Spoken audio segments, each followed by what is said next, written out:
आज फाइनल चल रहा है। As a guest you are from Bhutan, क्या कहेंगे?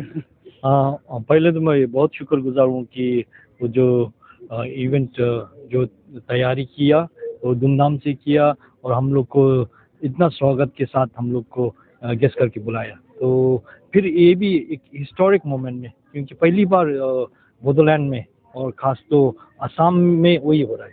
तो जो miss universe India and miss universe team का जो हो रहा है वो बहुत अच्छा है, एक प्रोग्राम है, क्योंकि एक अलग अलग प्लेटफॉर्म होता है हमेशा कुछ ना कुछ करके दिखाने के लिए। तो शायद ये बता रहा है कि अभी बोडोलैंड में बहुत बदलाव आ रहा है, क्योंकि एक तो शांति की वजह से कुछ भी ऑर्गेनाइज करने के लिए कोई भी तैयारी है। तो इसीलिए जो फ्रेंचाइजी है उन लोग को भी इतना कॉन्फिडेंस हो गया कि क्या बोलेगा बोडोलैंड में शुरुआत करेगा, खास ये असम के लिए, मगर वो भी बोडोलैंड से शुरू हुआ है। तो हमको बहुत खुश हुआ क्योंकि हमारा पड़ोसन जो बोडोलैंड है उन्हीं लोग को इसको आगे लेके जा रहा है। तो हम बहुत खुश है। तो आज देखा है कि इतना आप लोग का लड़की महिलाओं के लिए इतना उन लोग में इतना टैलेंट है।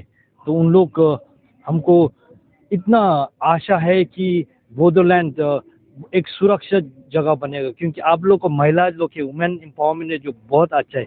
वो लोग कुछ करके, खास तो वो युवा लोग, यंग पीपल, उन लोग करके दिखाएगा, वही बोलना चाहता हूँ। Thank you.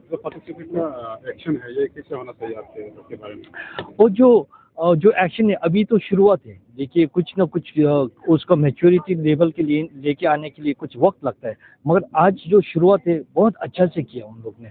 तो हम उनको बधाई देना चाहता हूँ कि उन लोग ने जो शुरुआत किया है बहुत अच्छे से किया।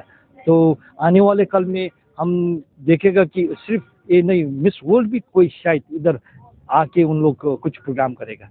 Thank you so much.